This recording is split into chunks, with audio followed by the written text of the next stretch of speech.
नमस्कार. प्राईम पॉईंटमध्ये मी सुहास आपल्या सगळ्यांचं स्वागत करतो.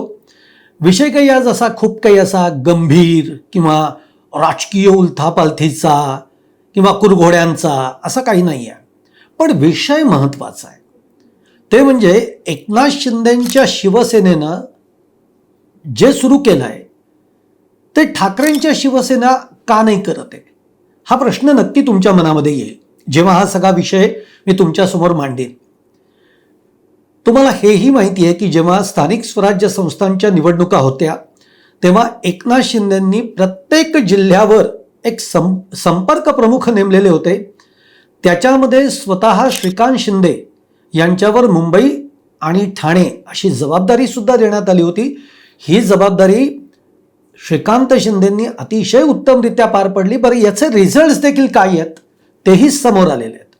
म्हणजे आज भाजप इतका ताकदवार पक्ष आहे किंवा सगळ्या बाजूनी तो काम करतो आहे, असं असताना सुद्धा एकनाथ शिंदेंची शिवसेना ही संपूर्ण राज्यात जर विचार केला तर दुसऱ्या नंबरवर आलेली आहे. मग ती स्थानिक स्वराज्य संस्थांमधले म्हणजे महापालिकांच्या निवडणुका असू देत, जिल्हा परिषदेच्या निवडणुका असू देत, नगरपंचायतीच्या निवडणुका असू देत, एकनाथ शिंदेंच्या शिवसेनेनी आपली बाजी मारलेली आहे. किंवा एक गोष्ट नक्की ठासून सांगितलेली आहे की शिवसेना ही वाढतीये, हा पक्ष वाढतोय आणि लोक शिवसेना एकनाथ शिंदेंना ॲक्सेप्ट करत चाललेली आहेत. हे तरी एकनाथ शिंदे यांनी आपल्या या सगळ्या बांधणीतनं या निवडणुकांच्या निकालांमधनं चित्र स्पष्ट केलेलं आहे. सतत उद्धव ठाकरेंच्या बाबतीमध्ये आपण ही तुलना नाही करत आहोत, पण उद्धव ठाकरेंच्या बाबतीमध्ये जर का बोलायचं झालं तर उद्धव ठाकरेंची शिवसेना ही इथे कमी पडली. एक लक्षात घ्या, पक्ष फुटलाय, बरोबर आहे, तुम्हाला त्याचा खूप मोठा धक्का बसणं स्वाभाविक आहे, पण आता तो काळ गेला, तो संपला. त्याचं दुःख आता किती दिवस कुरवाळत बसणार आहोत. आपल्यालाही आता पक्ष वाढीसाठी, पक्ष बांधणीसाठी, कार्यकर्त्यांसाठी जे काम करतायत जिल्ह्याजिल्ह्यांमधनं त्यांच्यासाठी बाहेर पडावं लागणार आहे. पण अजूनपर्यंत ते काही होताना दिसत नाही आहे. आणि दुसरीकडे आता पुन्हा जिल्हा परिषदांच्या निवडणुका 20 ज्या काही निवडणुका शिल्लक आहेत त्या जिल्हा परिषदेच्या निवडणुका आणि पंचायत समितीच्या निवडणुका या आता परत एकदा होऊ घातलेल्या आहेत. त्या कधी होतील त्याची तारीख वगैरे सगळं जाहीर होईल.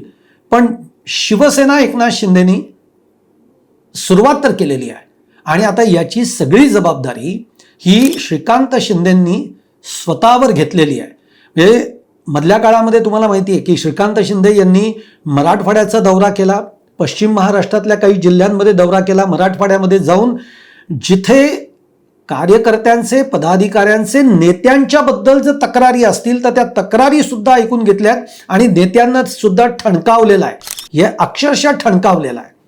इतक्या मायल्यूट लेवलवर श्रीकांत शिंदे सध्या काम करताना आपल्याला बघायला मिळत आहेत. आता श्रीकांत शिंदे यांचा परत एकदा राज्यव्यापी दौरा सुरू होतोय. हा राज्यव्यापी दौरा तब्बल 2 महिने चालणार आहे. या दौऱ्याची सुरुवात ही 16 मे म्हणजे आजपासूनच सुरुवात झालेली आहे त्याची आणि तब्बल 2 मे म्हणजे 15 जुलैपर्यंत हा दौरा चालणार आहे. आता ते कुठे कुठे जाणार आहेत, 3 टप्प्यांमध्ये हे दौरे होतील. ते कुठे कुठे जाणार आहेत ते तर आपण सगळं बघूयात, परंतु आजची सुरुवात ही नाशिकपासून आहे. श्रीकांत शिंदे हे नाशिकमध्ये आज असणार आहेत आणि नाशिकमध्ये जाऊन मग ते आपले कार्यकर्ते, पदाधिकारी, मग जो एक सगळा संघटनात्मक एक जी बांधणी असते म्हणजे त्याच्यामध्ये कोण कोण आहे याच्यामध्ये ते कोणाकोणाची भेट घेतील. तर या बैठका घेणार आहेत. या बैठकांमध्ये जिल्हा प्रमुख आहेत, संपर्क प्रमुख आहेत, उपजिल्हा प्रमुख, तालुका प्रमुख, शाखा प्रमुख, महिला आघाडी, युवा सेना पदाधिकारी, लोकप्रतिनिधी म्हणजे जे तिथले स्थानिक नेते आहेत ते सुद्धा असणार आहेत. या सगळ्यांशी श्रीकांत शिंदे संवाद साधणार आहेत. त्यांच्या अडचणी काय आहेत, कार्यकर्त्यांच्या अडचणी काय आहेत, कार्यकर्त्यांमध्ये आणि नेत्यांमध्ये सुसंवाद आहे का, काही कार्यकर्त्यांना, पदाधिकाऱ्यांना नेत्यांबरोबर काम करताना असुरक्षित वाटतंय का किंवा काही अडचणी येत आहेत का किंवा नेते ऐकत नाहीयेत असं काही होतंय का, हे सगळं या बैठकांमधनं, या दौऱ्यांमधनं श्रीकांत शिंदे हे जाणून घेणार आहेत. त्याचप्रमाणे पक्ष बांधणीसाठी म्हणजे विशेष करून जर का आपण या सगळ्या दौऱ्याकडे बघितलं तर पक्ष बांधणीसाठी हा दौरा महत्त्वाचा ठरणार आहे, पक्षवाढीसाठी, पक्ष बांधणीसाठी आणि त्याचबरोबर जिथे जिथे ज्या जिल्ह्यांमधले इतर पक्षांमधले काही नेते जर का संपर्क करू पाहत असतील, इच्छुक असतील, तर त्यांच्याशी संपर्क करून आपल्याकडे ते येऊ शकतात का याची चाचपणी करणं हा सगळा या दौऱ्यामागचा एक भाग आहे. म्हणजे जिल्हा परिषदा, नगरपंचायतीच्या निवडणुका या निमित्त असेल, म्हणजे त्या दृष्टीनं तर ते फिरणारच आहेत. पण या वेळेला एकनाथ शिंदेच्या शिवसेनेनं टार्गेट धरलंय ते 2029चं. एकनाथ शिंदेंना असं वाटतंय की 2029ला भाजप ही स्वबळाचा नारा देईल. अशा वेळेला आपला पक्ष तयार पाहिजे आणि तो इतका तयार पाहिजे की प्रत्येक जिल्ह्यांमधनं आपले आमदार, आपले लोकप्रतिनिधी, आपले खासदार हे निवडून आले पाहिजेत आणि त्या दृष्टीतनं हे संघटन हे मजबूत असलं पाहिजे हे एकनाथ शिंदेंना वाटतंय आणि त्या दृष्टीनं त्यांनी श्रीकांत शिंदेंना कामालाही लावल्याचं आपल्याला बघायला मिळत आहे. आता या सगळ्या स्थानिक स्वराज्य संस्थांच्या निवडणुकाच्या पार्श्वभूमीवर आपण बघतोय की तिथे जाऊन ते काय करणार आहेत, तर एक तर कार्यकर्त्यांशी ते संवाद साधतील, त्याच्यानंतर त्यांची काय मतं आहेत, त्यांच्या काय सूचना आहेत हे जाणून घेण्याचा प्रयत्न करतील. याचबरोबर इथे एक संघटनात्मक रणनीती काय पद्धतीने आखली जावी, म्हणजे कार्यकर्त्यांना, पदाधिकाऱ्यांना काही काम द्यावं लागतं, ते काम काय द्यायचं, म्हणजे त्या आता जे काही प्रश्न असे असतात की आता पाणी टंचाईचा प्रश्न आहे, अमुक प्रश्न आहे, किंवा आता सध्या SIR चालू आहे महाराष्ट्रामध्ये, तर या SIRची गती कशी आहे, SIR होतंय का, कशा पद्धतीने त्याला रिस्पॉन्स मिळतोय, आपले कार्यकर्ते याच्यामध्ये कशा पद्धतीने मदत करू शकतात या यंत्रणांना, या सगळ्या दृष्टीने या बैठकांमधनं कार्यकर्त्यांशी हा संवाद केला जाणार आहे. आता हा सगळा जो प्रवास आहे हा 3 टप्प्यांमधनं होणार आहे. जसं मी तुम्हाला म्हणलं, त्याच्यामध्ये पहिला टप्पा जो आहे हा पहिला टप्पा नाशिक, धुळे, अहिल्यानगर, बीड, अमरावती आणि अकोला अशा पद्धतीने पहिल्या टप्प्यामध्ये ते या जिल्ह्यांमध्ये भेट देतील आणि जिल्ह्यांमध्ये मग सगळे आपले जे शाखा प्रमुखांपासून ते लोकप्रतिनिधींपर्यंत सगळ्यांना तिथे बोलवलं जाईल, त्यांच्याशी संवाद साधला जाईल. दुसरा टप्पा आहे तो जळगाव, नंदुरबार, यवतमाळ, वाशिम, नांदेड, हिंगोली, वर्धा, चंद्रपूर आणि गडचिरोली, अक्षरशः गडचिरोलीपर्यंत म्हणजे महाराष्ट्राच्या त्या टोकापर्यंत श्रीकांत शिंदे प्रवास करणार आहेत, भेटीगाठी घेणार आहेत. तिसरा टप्पा जो आहे तो बुलढाणा, जालना, नागपूर, भंडारा, गोंदिया आणि त्यानंतर मग ठाणे आणि पालघर, म्हणजे त्यांच्या स्वतःचा जिल्हा आणि प्लस पालघर जिल्हा, अशा पद्धतीने सगळा या 2 महिन्यामध्ये श्रीकांत शिंदे हे जिल्हे, म्हणजे याच्यामध्ये एकूण 22 जिल्हे येतात, हे 22 जिल्हे ते फिरणार आहेत. एकूण 100हून अधिक विधानसभा मतदारसंघ ते पिंजून काढणार आहेत. मी म्हणलं ना तुम्हाला की ही 2029च्या दृष्टीतनं ही एक पूर्व तयारी एकनाथ शिंदेंनी सुरू केलेली आहे. त्याची जबाबदारी त्यांनी श्रीकांत शिंदेंवर दिलेली आहे, कारण वेळ पडली स्वबळावर लढण्याची तर स्वबळावर ताकदीनिशी लढता आलं पाहिजे, ही उद्दिष्ट एकनाथ शिंदेंनी समोर ठेवलेलं आहे. कदाचित 2029ला त्यांचा खरा स्पर्धक हा भाजप सुद्धा असू शकतो. आता एकनाथ शिंदेंना चिंता राष्ट्रवादीची नाही आहे, उद्धव ठाकरेंच्या शिवसेनेची नाही आहे आणि तशीही काँग्रेसची त्यांना नाही आहे, कारण काँग्रेसची मतं ही काही त्यांची मतं नाही आहेत. त्यामुळे त्यांचा खरा स्पर्धक जर असेल तर तो भाजप असेल, जर दोघांनी स्वबळावर लढवायचं ठरवलं तर. त्यामुळे मग आपल्या पक्षाचा विस्तार, आपल्या पक्षाची बांधणी आणि आपल्या पक्षाचा विचार हा लोकांपर्यंत थेट गेला पाहिजे, यासाठी हे सगळे कार्यक्रम आखले जात आहेत. आता मुद्दा कुठे आहे, मी याच्यावर देखील व्हिडिओ केलेला होता याआधी की 2 युवराज हे आमने सामने आपल्याला दिसतील का, याच्यावर आपला एक व्हिडिओ होता. 2 युवराज म्हणजे एक तर युवराज आपल्याला माहिती आहेत आदित्य ठाकरे, ते ठाकरेंचे, उद्धव ठाकरेंचे सुपुत्र आहेत, त्यांना युवराज आपण म्हणतो, म्हणजे सगळं म्हटलं जातं त्यांना. त्याचप्रमाणे एकनाथ शिंदेचे सुपुत्र श्रीकांत शिंदे ते युवराजच आहेत. त्यामुळे 2 युवराज रिंगणात उतरणार का, याच्यावर आपण व्हिडिओ केलेला होता. श्रीकांत शिंदेचं काम सुरू झालंय, ते काय आज नाही सुरू होत आहे, ते याआधीच सुरू झालेलं आहे. मागच्या स्थानिक स्वराज्य संस्थांच्या निवडणुकांपासून ते सुरू झालेलं आहे. पण मागच्या स्थानिक स्वराज्य संस्थांच्या निवडणुकांमध्ये उद्धव ठाकरे आणि आदित्य ठाकरे बाहेर पडलेच नाहीत. ते मुंबईपुरते सीमित राहिले. पण यामुळे खूप मोठा फटका बसला. एकूण चित्र काय आहे ते आपल्याला माहिती आहे. आणि दूरवरपर्यंत म्हणजे अनेक जिल्ह्यांमध्ये कार्यकर्त्यांमध्ये पदाधिकाऱ्यांमध्ये एक नाराजी सुद्धा आहे. आपल्याला ती नाराजी देखील दिसली. म्हणजे खासदार जे आहेत उद्धव ठाकरेंच्या शिवसेनेचे ते देखील नाराज आहेत की इथे ठाकरे पितापुत्र आलेच नाहीत, आमच्याकडे फिरकलेच नाहीत. त्यामुळे जी काही एक संघटनेमध्ये जान ओतावी लागते. एक लक्षात घ्या, आज जेव्हा एकनाथ शिंदे फिरतात तेव्हा कार्यकर्त्यांमध्ये एक उत्साह संचारतो की माझा नेता आलाय माझ्यापर्यंत, माझी विचारपूस करायला आलेला आहे, माझ्या अडीअडचणी समजून घ्यायला आलेला आहे. आणि त्यामुळे त्या कार्यकर्त्यामध्ये एक उत्साह येतो आणि मग जे काही काम दिलं जाईल ते काम अतिशय उत्साहाने तो कार्यकर्ता पुढे नेत असतो. पण तो उत्साह भरण्यासाठी तरी त्या नेत्याला तिथपर्यंत जावं लागतं. एक लक्षात घ्या, निधीची जरूरत तर ही प्रत्येकाला आहे, ती कुणाला नाही आहे. पण निधीपेक्षाही माझा कार्यकर्ता माझ्या जवळ येऊन माझ्या पाठीवर थोपटून तो मला सांगतोय की तुझं काम चांगलं चाललंय पण अजून आपल्याला अधिक जोमाने काम करायचंय. आपण म्हणतो ना काय, पाठीवर फक्त थाप मारा आणि लढ म्हणा.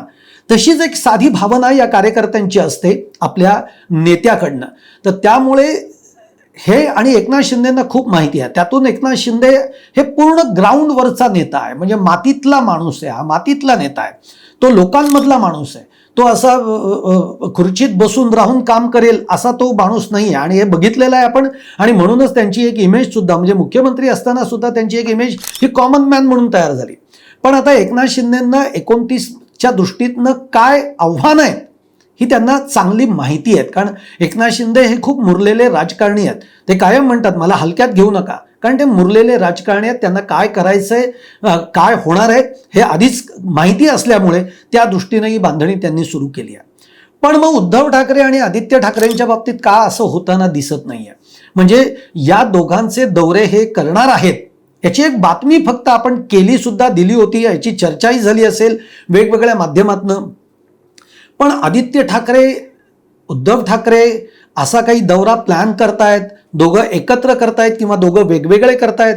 अगदी उद्धव ठाकरेंना त्यांच्या प्रकृतीमुळे म्हणा, त्यांच्या वयोमानामुळे म्हणा, वयोमान जरी खूप नसलं तरी प्रकृतीची साथ पण तेवढी पाहिजे, त्या दृष्टीने जरी आपण विचार केला तरी आदित्य ठाकरे तरुण आहेत. आदित्य ठाकरे आज लोकांच्या मनामनामध्ये त्यांनी पोचलेले आहेत. बरं, ते पर्यावरण मंत्री राहिलेले आहेत, म्हणजे मंत्रिपदावर त्यांनी काम केलंय, तो अनुभव आहे त्यांच्याकडे.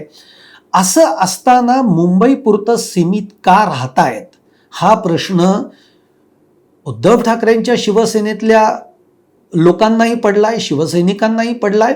आणि जे जिल्ह्यांमध्ये जे त्यांचं नेटवर्क आहे, जे शाखा आहेत, तिथले जे स्थानिक नेते आहेत त्यांना सुद्धा हा पडलाय की ठाकरे का येत नाही आहेत. एक लक्षात घ्या, ठाकरे या आडनावाचा एक हा ब्रँड आहे. आणि हा ब्रँड जर तिथपर्यंत गेला तर जी मरगळ आहे ती झटकली जाईल. पुन्हा जे आपले मतदार जे काही थोडेसे इकडे तिकडे विखुरले गेलेले आहेत ते पुन्हा आपल्यापर्यंत येऊ शकतील. ते आपल्यापर्यंत आणण्यासाठी तिथला कार्यकर्ता, पदाधिकारी, लोकनेते तिथले काम करतील. पण त्याच्यासाठी आपला नेता आपल्यापर्यंत आला पाहिजे. आपल्या नेत्यांनी आपल्याला कार्यक्रम दिले पाहिजेत. आपल्या नेत्यांनी त्यांच्या अडीअडचणी समजून घेतल्या पाहिजेत. पण तसं उद्धव ठाकरेंच्या शिवसेनेमध्ये अजून तरी ती गोष्ट दिसत नाहीये. किंवा अशा पद्धतीचा काही दौरा आखला जातोय ही चर्चा नाही आहे. आदित्य ठाकरे, उद्धव ठाकरे हे पुन्हा अडकले आहेत ते अशाच गोष्टींमध्ये की आज भाजपची जवळीक होतीये का, पश्चिम बंगालच्या निवडणुकांमध्ये कोण हरलं, ममता का हरल्या, मग आता एनडीए म्हणतोय इंडिया आघाडी टिकेल का, याच गोष्टींचा चर्चा ही शिवसेनेतनं म्हणजे ठाकरेंच्या शिवसेनेतनं होताना आपल्याला बघायला मिळते. पण राज्यातल्या जिल्ह्यातले जे प्रश्न आहेत या प्रश्नांवर आता शिवसेना उद्धव ठाकरे गटाने उचल घेतली पाहिजे, फिरलं पाहिजे, रस्त्यावर मातीत उतरलं पाहिजे, लोकांमध्ये गेलं पाहिजे, कार्यकर्त्यांना, पदाधिकाऱ्यांना विश्वास दिला पाहिजे की आहोत आपल्याला लढायचं आहे. बस या एका गोष्टीसाठी शिवसैनिक वाट बघतोय. पण तसं होत नाहीये.